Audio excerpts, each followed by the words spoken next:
Madam, પહેલાં મારું માસિક બરાબર આવતું હતું, પણ હમણાંથી 1 કે 2 દિવસ જ આવે છે અને એ પણ ઓછું આવે છે. ક્યારેક ક્યારેક પીરિયડ્સ ઇરેગ્યુલર પણ થઈ જાય છે.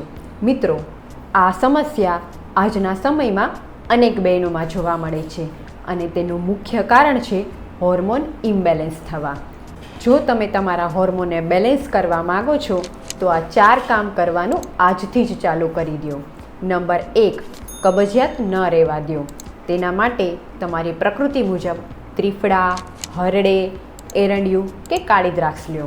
નંબર 2, નિયમિત સૂર્ય નમસ્કાર કરો અને દિવસે સૂવાનું ટાળો. નંબર 3, મેંદો અને બેકરીની વસ્તુ શક્ય તેટલી ઓછી લો. નંબર 4, ચિંતાવાળા સ્વભાવને દૂર કરવા માટે દિવસમાં 3 વખત ઓમકાર કરો. મિત્રો, આ કોઈ જાદુ નથી, પણ આયુર્વેદનું વિજ્ઞાન છે અને એટલે જ તેને ઓછામાં ઓછા 3 મહિના કરો અને ત્યાર પછી મને જરૂરથી જણાવજો કે આ કરવાથી તમારા શરીરમાં, તમારા હેલ્થમાં અને તમારા કોન્ફિડન્સમાં કેટલો વધારો થયો છે.